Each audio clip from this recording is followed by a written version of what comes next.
باللہ من الشیطان الرجیم پناہ مانگتا ہوں میں اللہ کی شیطان مردود سے۔ بسم اللہ الرحمن الرحیم شروع اللہ کا نام لے کر جو بڑا مہربان نہایت رحم والا ہے۔ احمق لوگ کہیں گے کہ مسلمان جس قبلے پر پہلے سے چلے آتے تھے اب اس سے کیوں منہ پھیر بیٹھے؟ تم کہہ دو کہ مشرق اور مغرب سب اللہ ہی کا ہے، وہ جس کو چاہتا ہے سیدھے رستے پر چلاتا ہے، اور اسی طرح ہم نے تم کو امت معتدل بنایا ہے تاکہ تم لوگوں پر گواہ بنو اور پیغمبر آخر الزمان صلی اللہ علیہ وآلہ وسلم تم پر گواہ بنے۔ اور جس قبلے پر تم پہلے تھے اس کو ہم نے اس لیے مقرر کیا تھا کہ معلوم کریں کہ کون ہمارے پیغمبر کا تابع رہتا ہے اور کون الٹے پاؤں پھر جاتا ہے۔ اور یہ بات یعنی تحویل قبلہ لوگوں کو گراں معلوم ہوئی، مگر جن کو اللہ نے ہدایت بخشی ہے وہ اسے گراں نہیں سمجھتے، اور اللہ ایسا نہیں کہ تمہارے ایمان کو یوں ہی ضائع کر دے۔ اللہ تو لوگوں پر بڑا مہربان ہے، صاحب رحمت ہے۔ اے پیغمبر صلی اللہ علیہ وآلہ وسلم، ہم تمہارا آسمان کی طرف منہ اٹھانا دیکھ رہے ہیں، سو ہم تم کو اسی قبلے کی طرف جس کو تم پسند کرتے ہو منہ کرنے کا حکم دیں گے۔ تو اپنا منہ مسجد حرام یعنی خانہ کعبہ کی طرف پھیر لو، اور تم لوگ جہاں ہوا کرو نماز پڑھنے کے وقت اسی مسجد کی طرف منہ کر لیا کرو۔ اور جن لوگوں کو کتاب دی گئی ہے وہ خوب جانتے ہیں کہ یہ نیا قبلہ ان کے پروردگار کی طرف سے حق ہے، اور جو کام یہ لوگ کرتے ہیں اللہ ان سے بے خبر نہیں۔ اور اگر تم ان اہل کتاب کے پاس تمام نشانیاں بھی لے کر آؤ تو بھی یہ تمہارے قبلے کی پیروی نہ کریں، اور تم بھی ان کے قبلے کی پیروی کرنے والے نہیں ہو، اور ان میں سے بھی بعض کے قبلے کے پیرو نہیں۔ اور اگر تم باوجود اس کے کہ تمہارے پاس علم یعنی اللہ کا حکم آ چکا ہے ان کی خواہشوں کے پیچھے چلو گے تو ظالموں میں ہو جاؤ گے۔ جن لوگوں کو ہم نے کتاب دی ہے وہ ان پیغمبر آخر الزمان صلی اللہ علیہ وآلہ وسلم کو اس طرح پہچانتے ہیں جس طرح اپنے بیٹوں کو پہچانا کرتے ہیں، مگر ایک فریق ان میں سے سچی بات کو جان بوجھ کر چھپا رہا ہے۔ اے پیغمبر صلی اللہ علیہ وآلہ وسلم، یہ نیا قبلہ تمہارے پروردگار کی طرف سے حق ہے، تو تم ہرگز شک کرنے والوں میں نہ ہونا۔ اور ہر ایک شخص کے لیے ایک سمت مقرر ہے جدھر وہ عبادت کے وقت منہ کیا کرتا ہے، تو تم نیکیوں میں سبقت حاصل کرو۔ تم جہاں ہوگے اللہ تم سب کو جمع کرے گا، بے شک اللہ ہر چیز پر قادر ہے۔ اور تم جہاں سے نکلو نماز میں اپنا منہ مسجد حرام کی طرف کر لیا کرو، بے شبہ یہ تمہارے پروردگار کی طرف سے حق ہے، اور تم لوگ جو کچھ کرتے ہو اللہ اس سے بے خبر نہیں۔ اور تم جہاں سے نکلو مسجد حرام کی طرف منہ کر کے نماز پڑھا کرو، اور مسلمانوں تم جہاں ہوا کرو اسی مسجد کی طرف رخ کیا کرو۔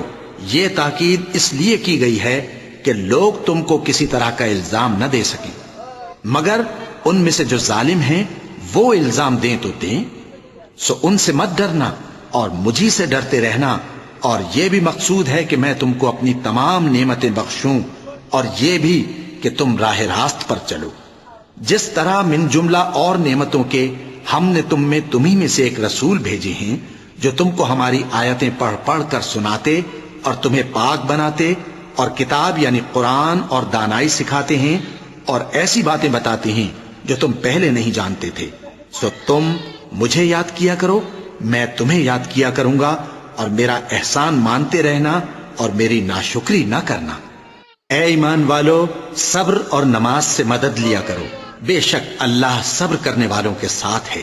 اور جو لوگ اللہ کی راہ میں مارے جائیں ان کی نسبت یہ نہ کہنا کہ وہ مرے ہوئے ہیں، وہ مردہ نہیں بلکہ زندہ ہیں، لیکن تم کو شعور نہیں۔ اور ہم کسی قدر خوف اور بھوک اور مال اور جانوں اور میووں کے نقصان سے تمہاری آزمائش کریں گے۔ اور صبر کرنے والوں کو بشارت سنا دو کہ ان لوگوں پر جب کوئی مصیبت واقع ہوتی ہے تو کہتے ہیں کہ ہم اللہ ہی کا مال ہیں اور اسی کی طرف لوٹ کر جانے والے ہیں۔ یہی لوگ ہیں جن پر ان کے پروردگار کی عنایتیں ہیں اور خصوصی رحمت بھی ہے، اور یہی سیدھے رستے پر ہیں۔ بے شک کوہ صفا اور مروہ اللہ کی نشانیوں میں سے ہیں، تو جو شخص خانہ کعبہ کا حج یا عمرہ کرے اس پر کچھ گناہ نہیں کہ دونوں کے درمیان چکر لگائے، بلکہ یہ ایک نیک کام ہے، اور جو کوئی نیک کام کرے تو اللہ قدردان ہے، دانا ہے۔ جو لوگ ہمارے حکموں اور ہدایتوں کو جو ہم نے نازل کی ہیں کسی غرض فاسد سے چھپاتے ہیں، باوجود کہ ہم نے ان کو لوگوں کے سمجھانے کے لیے اپنی کتاب میں کھول کھول کر بیان کر دیا ہے، ایسوں پر اللہ اور تمام لعنت کرنے والے لعنت کرتے ہیں۔ ہاں، جو توبہ کرتے ہیں اور اپنی حالت درست کر لیتے ہیں اور احکام الہی کو صاف صاف بیان کر دیتے ہیں تو میں ان کے قصور معاف کر دیتا ہوں، اور میں بڑا معاف کرنے والا، بڑا مہربان ہوں۔ جو لوگ کافر ہوئے اور کافر ہی مرے، ایسوں پر اللہ کی اور فرشتوں کی اور انسانوں کی سب کی لعنت، وہ ہمیشہ اسی لعنت میں گرفتار رہیں گے۔ ان سے نہ تو عذاب ہلکا ہی کیا جائے گا اور نہ انہیں کچھ مہلت ملے گی۔ اور لوگوں، تمہارا معبود ایک ہی معبود ہے، اس بڑے مہربان اور رحم والے کے سوا کوئی عبادت کے لائق نہیں۔ بے شک آسمانوں اور زمین کے پیدا کرنے میں اور رات اور دن کے ایک دوسرے کے پیچھے آنے جانے میں اور کشتیوں اور جہازوں میں جو سمندر میں لوگوں کے فائدے کے لیے رواں ہیں، اور میں جس کو اللہ آسمان سے برساتا اور اس سے زمین کو اس کے مردہ ہو جانے کے بعد زندہ یعنی خشک ہو جانے کے بعد سرسبز کر دیتا ہے، اور زمین پر ہر قسم کے جانور پھیلانے میں اور ہواؤں کے چلانے میں اور بادلوں میں جو آسمان اور زمین کے درمیان گھرے رہتے ہیں، عقل مندوں کے لیے اللہ کی قدرت کی نشانیاں ہیں۔ اور بعض لوگ ایسے ہیں جو غیر اللہ کو اللہ کا شریک بناتے اور ان سے اللہ کی سی محبت کرتے ہیں، لیکن جو ایمان والے ہیں وہ تو اللہ ہی کے سب سے زیادہ دوست دار ہیں۔ اور اے کاش ظالم لوگ جو بات عذاب کے وقت دیکھیں گے اب دیکھ لیتے کہ سب طرح کی طاقت اللہ ہی کو ہے، اور یہ کہ اللہ سخت عذاب کرنے والا ہے۔ اس دن کفر کے پیشوا اپنے پیروں سے بیزاری ظاہر کریں گے اور دونوں عذاب الہی دیکھ لیں گے اور ان کے آپس کے تعلقات منقطع ہو جائیں گے۔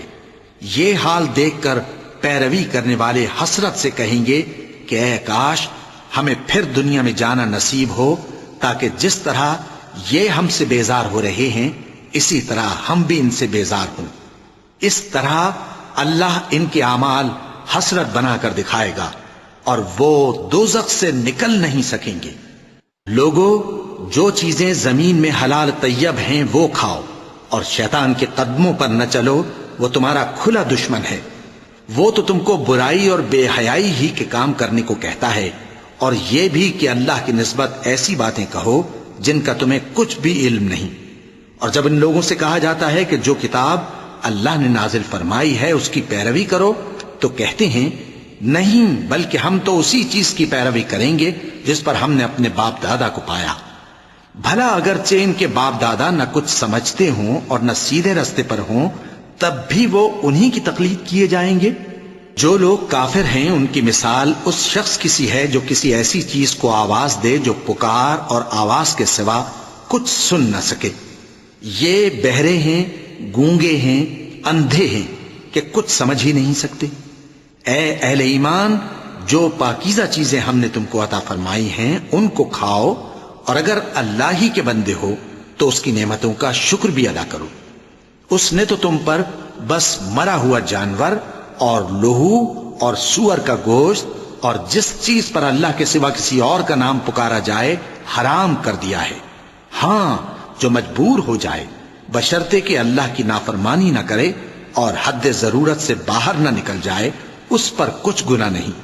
بے شک اللہ بخشنے والا ہے، رحم کرنے والا ہے۔ جو لوگ اللہ کی کتاب سے ان آیتوں اور ہدایتوں کو جو اس نے نازل فرمائی ہیں چھپاتے اور ان کے بدلے تھوڑی سی قیمت یعنی دنیاوی منفعت حاصل کرتے ہیں، وہ اپنے پیٹوں میں محض آگ بھرتے ہیں۔ ایسے لوگوں سے اللہ قیامت کے دن نہ کلام کرے گا اور نہ ان کو گناہوں سے پاک کرے گا، اور ان کے لیے دکھ دینے والا عذاب ہے۔ یہ وہ لوگ ہیں جنہوں نے ہدایت چھوڑ کر گمراہی اور بخشش چھوڑ کر عذاب خرید لیا۔ یہ آتش جہنم کی کیسی برداشت کرنے والے ہیں۔ یہ اس لیے کہ اللہ نے کتاب سچائی کے ساتھ نازل فرمائی، اور جن لوگوں نے اس کتاب میں اختلاف کیا وہ ضد میں آ کر نیکی سے دور ہو گئے ہیں۔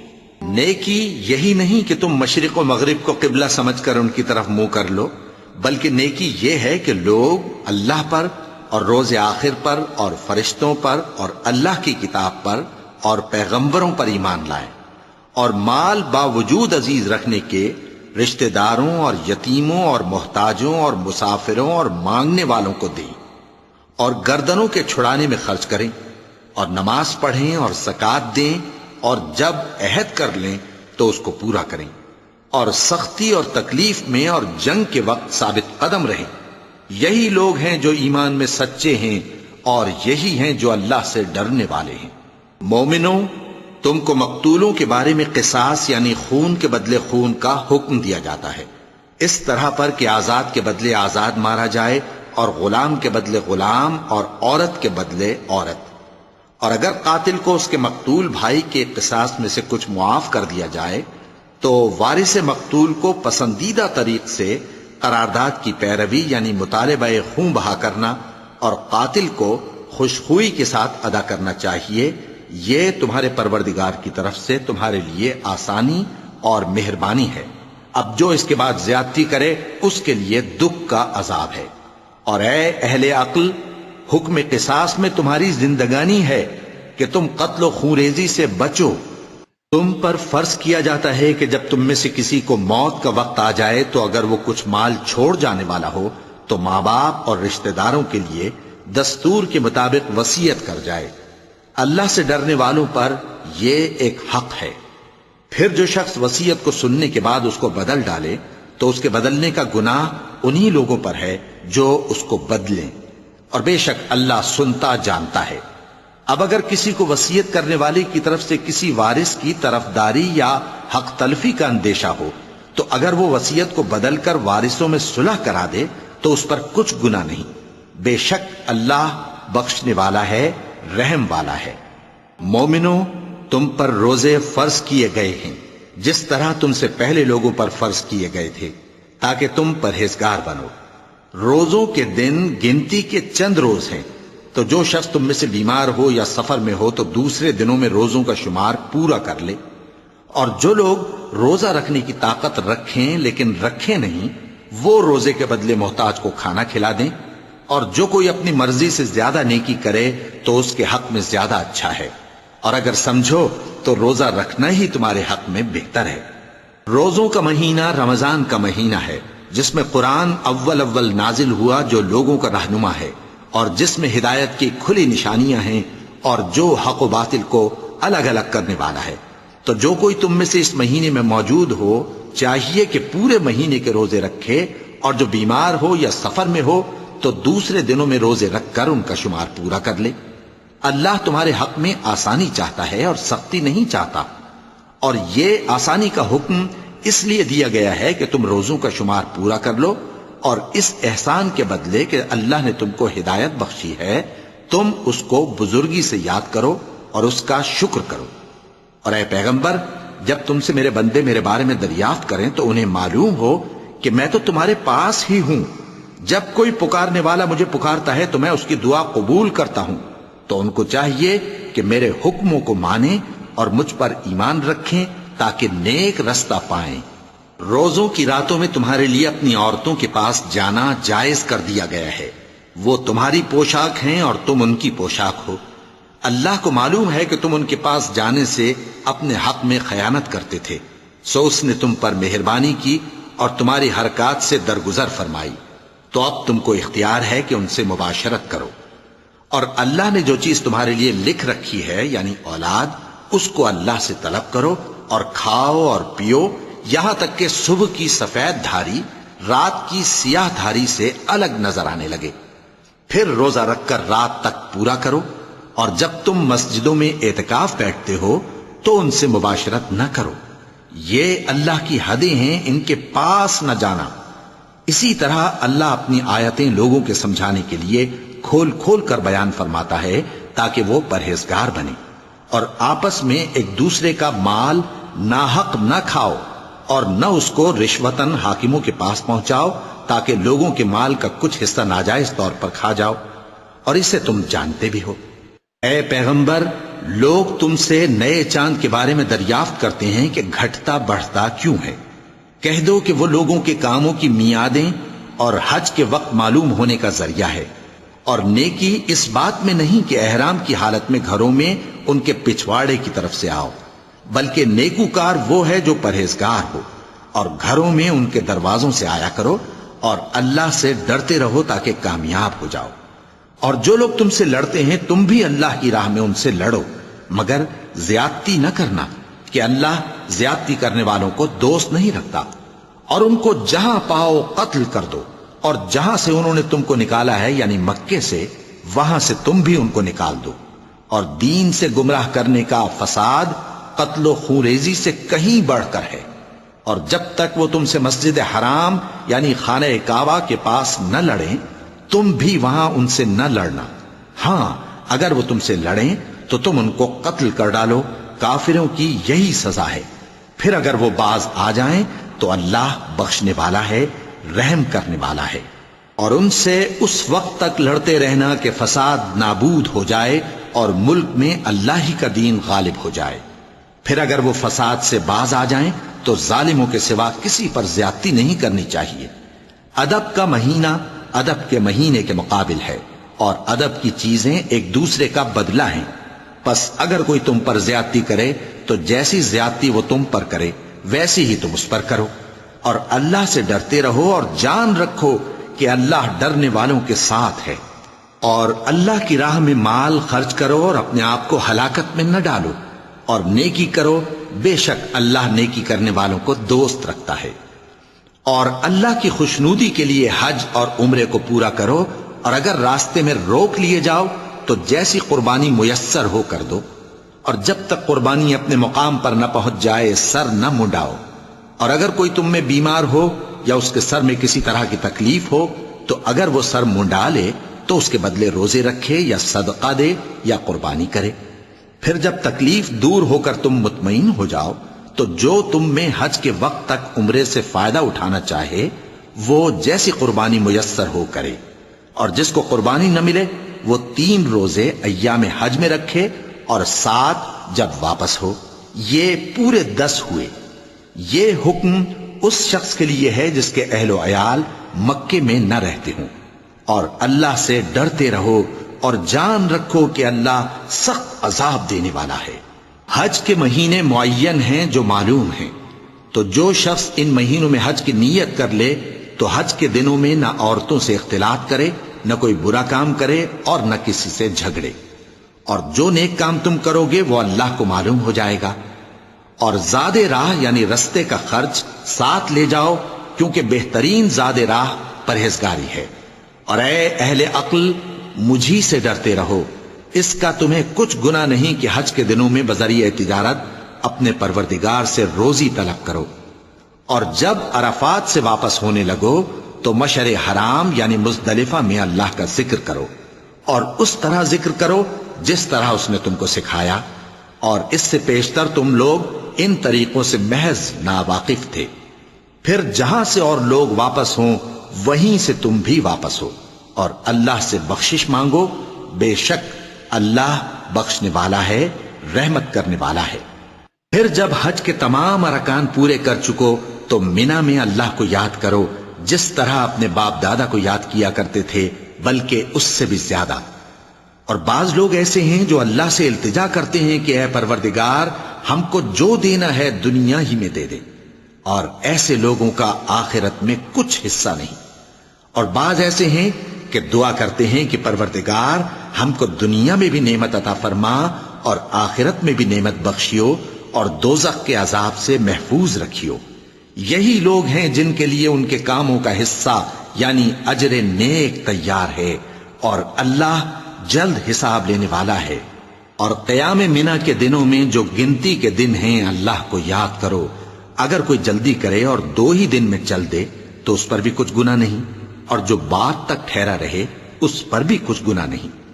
یہ باتیں اس شخص کے لیے ہیں جو اللہ سے ڈرے، اور تم لوگ اللہ سے ڈرتے رہو اور جان رکھو کہ تم سب اس کے پاس جمع کیے جاؤ گے۔ اور کوئی شخص تو ایسا ہے جس کی گفتگو دنیا کی زندگی میں تم کو دلکش معلوم ہوتی ہے اور وہ اپنے معافی ضمیر پر یعنی اس بات پر جو اس کے دل میں ہے اللہ کو گواہ بناتا ہے، حالانکہ وہ سخت جھگڑالو ہے۔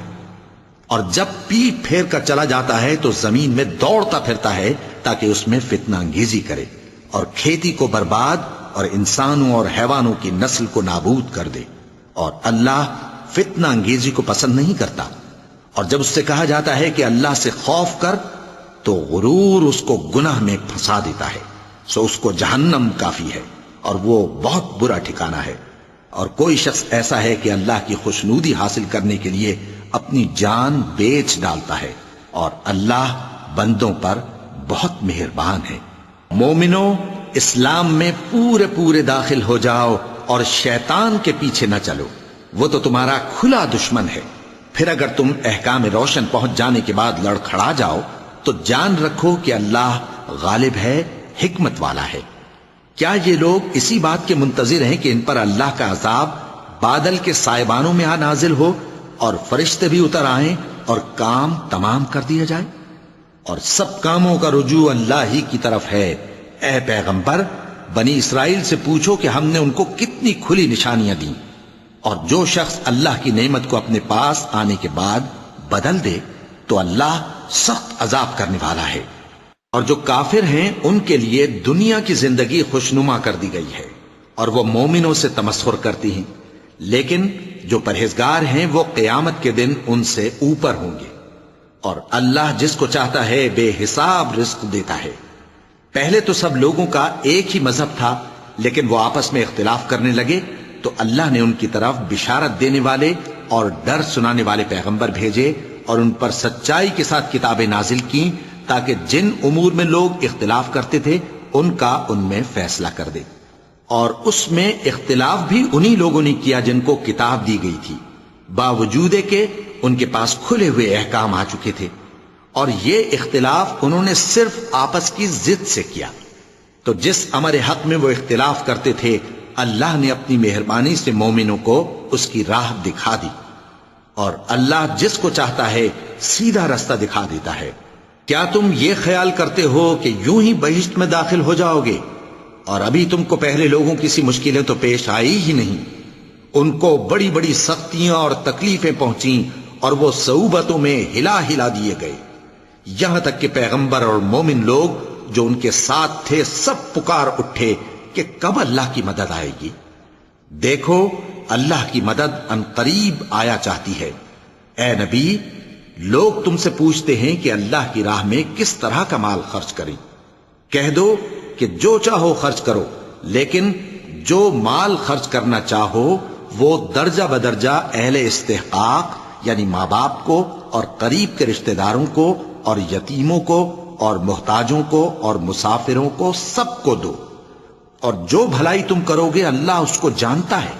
مسلمانوں، تم پر اللہ کے رستے میں لڑنا فرض کر دیا گیا ہے، اور وہ تمہیں ناگوار تو ہوگا، مگر عجب نہیں کہ ایک چیز تم کو بری لگے اور وہ تمہارے حق میں بھلی ہو، اور عجب نہیں کہ ایک چیز تم کو بھلی لگے اور وہ تمہارے لیے مضر ہو، اور ان باتوں کو اللہ ہی بہتر جانتا ہے اور تم نہیں جانتے۔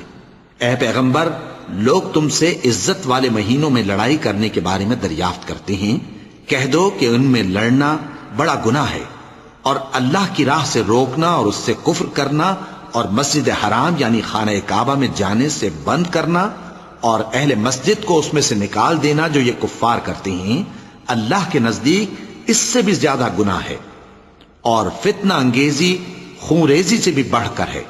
اور یہ لوگ ہمیشہ تم سے لڑتے رہیں گے، یہاں تک کہ اگر مقدور رکھیں تو تم کو تمہارے دین سے پھیر دیں، اور جو کوئی تم میں سے اپنے دین سے پھر کر کافر ہو جائے گا اور کافر ہی مرے گا تو ایسے لوگوں کے اعمال دنیا اور آخرت دونوں میں برباد ہو جائیں گے، اور یہی لوگ دوزخ میں جانے والے ہیں جس میں ہمیشہ رہیں گے۔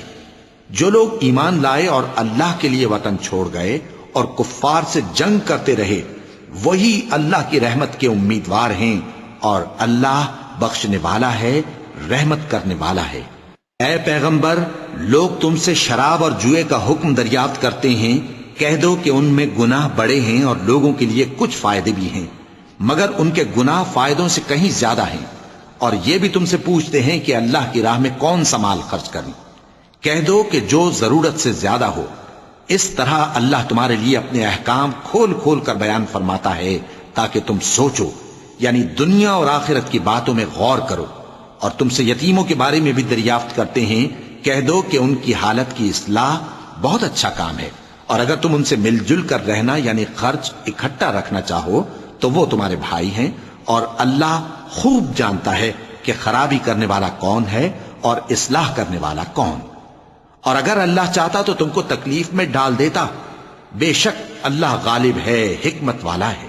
اور مومنوں مشرک عورتوں سے جب تک وہ ایمان نہ لائیں نکاح نہ کرنا، کیونکہ مشرک عورت خواہ تم کو کیسی ہی بھلی لگے اس سے مومن لونڈی بہتر ہے.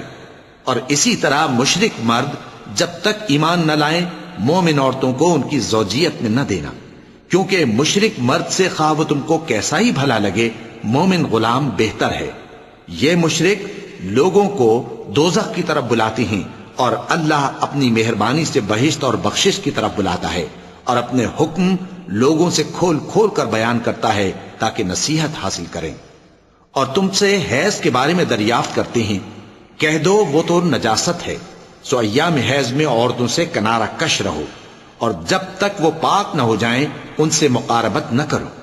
ہاں جب وہ پاک ہو جائیں تو جس طریق سے اللہ نے تمہیں ارشاد فرمایا ہے ان کے پاس جاؤ. کچھ شک نہیں کہ اللہ توبہ کرنے والوں اور پاک صاف رہنے والوں کو دوست رکھتا ہے. تمہاری عورتیں تمہاری کھیتی ہیں، تو اپنی کھیتی میں جس طرح چاہو جاؤ، اور اپنے لیے نیک عمل آگے بھیجو، اور اللہ سے ڈرتے رہو، اور جان رکھو کہ ایک دن تمہیں اس کے روبرو حاضر ہونا ہے. اور اے پیغمبر ایمان والوں کو بشارت سنا دو، اور اللہ کے نام کو اس بات کا ہیلا نہ بنانا کہ اس کی قسمیں کھا کھا کر سلوک کرنے اور پرہیزگاری کرنے اور لوگوں میں صلح و سازگاری کرانے سے رک جاؤ. اور اللہ سب کچھ سنتا ہے، جانتا ہے. اللہ تمہاری لغو قسموں پر تم سے مواخذہ نہیں کرے گا، لیکن جو قسمیں تم قصد دلی سے کھاؤ گے ان پر مواخذہ کرے گا. اور اللہ بخشنے والا ہے، بردبار ہے. جو لوگ اپنی عورتوں کے پاس جانے کی قسم کھا لیں ان کو 4 مہینے تک انتظار کرنا چاہیے. اگر اس عرصے میں قسم سے رجوع کر لیں تو اللہ بخشنے والا ہے، مہربان ہے. اور اگر طلاق کا ارادہ کر لیں تو بھی اللہ سنتا ہے، جانتا ہے. اور طلاق والی عورتیں 3 حیض تک اپنے تئیں روکے رہیں، اور اگر وہ اللہ اور روز قیامت پر ایمان رکھتی ہیں تو ان کو جائز نہیں کہ اللہ نے جو کچھ ان کے شکم میں پیدا کیا ہے اس کو چھپائیں. اور ان کے خاوند اگر پھر موافقت چاہیں تو اس مدت میں وہ ان کو اپنی زوجیت میں لے لینے کے زیادہ حقدار ہیں. اور عورتوں کا حق مردوں پر ویسا ہی ہے جیسے دستور کے مطابق مردوں کا حق عورتوں پر ہے.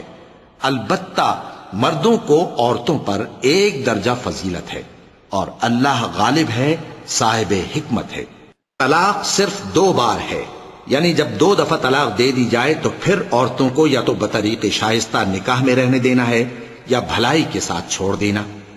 اور یہ جائز نہیں کہ جو مہر تم ان کو دے چکے ہو اس میں سے کچھ واپس لے لو. ہاں اگر زن و شوہر کو خوف ہو کہ وہ اللہ کی حدوں کو قائم نہیں رکھ سکیں گے تو اگر عورت خاوند کے ہاتھ سے رہائی پانے کے بدلے میں کچھ دے ڈالے تو دونوں پر کچھ گناہ نہیں. یہ اللہ کی مقرر کی ہوئی حدیں ہیں، ان سے باہر نہ نکلنا. اور جو لوگ اللہ کی حدوں سے باہر نکل جائیں گے وہ گناہگار ہوں گے. پھر اگر شوہر 2 طلاقوں کے بعد تیسری طلاق عورت کو دے دے تو اس کے بعد جب تک عورت کسی دوسرے شخص سے نکاح نہ کر لے اس پہلے شوہر پر حلال نہ ہوگی.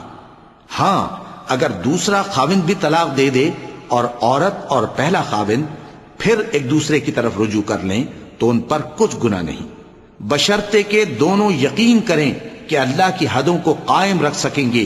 اور یہ اللہ کی حدیں ہیں، ان کو وہ ان لوگوں کے لیے بیان فرماتا ہے جو علم رکھتے ہیں.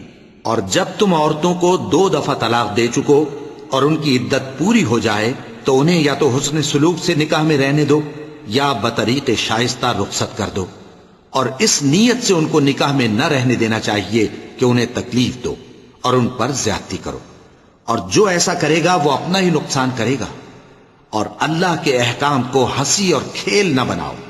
اور اللہ نے تم کو جو نعمتیں بخشی ہیں اور تم پر جو کتاب اور دانائی کی باتیں نازل کی ہیں جن سے وہ تمہیں نصیحت فرماتا ہے ان کو یاد کرو، اور اللہ سے ڈرتے رہو، اور جان رکھو کہ اللہ ہر چیز سے واقف ہے۔ اور جب تم عورتوں کو طلاق دے چکو اور ان کی عدت پوری ہو جائے تو ان کو اپنے شوہروں کے ساتھ جب وہ آپس میں جائز طور پر راضی ہو جائیں نکاح کرنے سے مت روکو۔ اس حکم سے اس شخص کو نصیحت کی جاتی ہے جو تم میں اللہ اور روز آخر پر یقین رکھتا ہے۔ یہ تمہارے لیے نہایت خوب اور بہت پاکیزگی کی بات ہے، اور اللہ جانتا ہے اور تم نہیں جانتے۔ اور مائیں اپنے بچوں کو پورے 2 سال دودھ پلائیں، یہ حکم اس شخص کے لیے ہے جو پوری مدت تک دودھ پلوانا چاہے، اور دودھ پلانے والی ماؤں کا کھانا اور کپڑا دستور کے مطابق باپ کے ذمے ہوگا۔ کسی شخص کو اس کی طاقت سے زیادہ تکلیف نہیں دی جاتی، تو یاد رکھو کہ نہ تو ماں کو اس کے بچے کے سبب نقصان پہنچایا جائے اور نہ باپ کو اس کی اولاد کی وجہ سے نقصان پہنچایا جائے، اور اسی طرح نان و نفقہ بچے کے وارث کے ذمے ہے۔ اور اگر دونوں یعنی ماں باپ آپس کی رضامندی اور صلاح سے بچے کا دودھ چھڑانا چاہیں تو ان پر کچھ گناہ نہیں، اور اگر تم اپنی اولاد کو دودھ پلوانا چاہو تو تم پر کچھ گناہ نہیں، بشرطے کہ تم دودھ پلانے والیوں کو دستور کے مطابق ان کا حق جو تم نے دینا کیا تھا دے دو۔ اور اللہ سے ڈرتے رہو اور جان رکھو کہ جو کچھ تم کرتے ہو اللہ اس کو دیکھ رہا ہے۔ اور جو لوگ تم میں سے مر جائیں اور عورتیں چھوڑ جائیں تو وہ عورتیں 4 مہینے اور 10 دن اپنے آپ کو روکے رہیں، اور جب یہ عدت پوری کر چکیں اور اپنے حق میں پسندیدہ کام یعنی نکاح کر لیں تو تم پر کچھ گناہ نہیں، اور اللہ تمہارے سب کاموں سے واقف ہے۔ اگر تم اشارے کنائے میں عورتوں کو نکاح کا پیغام بھیجو یا نکاح کی خواہش کو اپنے دلوں میں مخفی رکھو تو تم پر کچھ گناہ نہیں۔ اللہ کو معلوم ہے کہ تم ان سے نکاح کا ذکر کرو گے، مگر ایام عدت میں اس کے سوا کے دستور کے مطابق کوئی بات کہہ دو، پوشیدہ طور پر ان سے قول و قرار نہ کرنا، اور جب تک عدت پوری نہ ہو لے نکاح کا پختہ ارادہ نہ کرنا۔ اور جان رکھو کہ جو کچھ تمہارے دلوں میں ہے اللہ کو سب معلوم ہے، تو اس سے ڈرتے رہو اور جان رکھو کہ اللہ بخشنے والا ہے، حلم والا ہے۔ اور اگر تم عورتوں کو ان کے پاس جانے یا ان کا مہر مقرر کرنے سے پہلے طلاق دے دو تو تم پر کچھ گناہ نہیں، ہاں ان کو دستور کے مطابق کچھ خرچ ضرور دو، یعنی مقدور والا اپنے مقدور کے مطابق دے اور تنگ دست اپنی حیثیت کے مطابق۔ نیک لوگوں پر یہ ایک طرح کا حق ہے۔ اور اگر تم عورتوں کو ان کے پاس جانے سے پہلے طلاق دے دو لیکن مہر مقرر کر چکے ہو تو آدھا مہر دینا ہوگا۔ ہاں اگر عورتیں مہر بخش دیں یا مرد جن کے ہاتھ میں عقد نکاح ہے اپنا حق چھوڑ دیں اور پورا مہر دے دیں تو ان کو اختیار ہے۔ اور اگر تم مرد لوگ ہی اپنا حق چھوڑ دو تو یہ پرہیزگاری کی بات ہے، اور آپس میں بھلائی کرنے کو فراموش نہ کرنا۔ کچھ شک نہیں کہ اللہ تمہارے سب کاموں کو دیکھ رہا ہے۔ مسلمانوں، سب نمازیں خصوصاً بیچ کی نماز یعنی نماز عصر پورے اہتمام کے ساتھ ادا کرتے رہو اور اللہ کے آگے ادب سے کھڑے رہا کرو۔ پھر اگر تم خوف کی حالت میں ہو تو پیادے یا سوار جس حال میں ہو نماز پڑھ لو۔ پھر جب امن و اطمینان ہو جائے تو جس طریق سے اللہ نے تم کو سکھایا ہے جو تم پہلے نہیں جانتے تھے اللہ کو یاد کرو۔ اور جو لوگ تم میں سے مر جائیں اور عورتیں چھوڑ جائیں وہ اپنی عورتوں کے حق میں وصیت کر جائیں کہ ان کو 1 سال تک خرچ دیا جائے اور گھر سے نہ نکالی جائیں۔ ہاں اگر وہ خود گھر سے چلی جائیں اور اپنے حق میں پسندیدہ کام یعنی نکاح کر لیں تو تم پر کچھ گناہ نہیں، اور اللہ زبردست ہے، حکمت والا ہے۔ اور مطلقہ عورتوں کو بھی دستور کے مطابق نان و نفقہ دینا چاہیے، پرہیزگاروں پر یہ بھی حق ہے۔ اسی طرح اللہ اپنے احکام تمہارے لیے بیان فرماتا ہے تاکہ تم سمجھو۔ بھلا تم نے ان لوگوں کو نہیں دیکھا جو شمار میں ہزاروں ہی تھے اور موت کے ڈر سے اپنے گھروں سے نکل بھاگے تھے؟ تو اللہ نے ان کو حکم دیا کہ مر جاؤ، پھر ان کو زندہ بھی کر دیا۔ کچھ شک نہیں کہ اللہ لوگوں پر مہربانی رکھتا ہے، لیکن اکثر لوگ شکر نہیں کرتے۔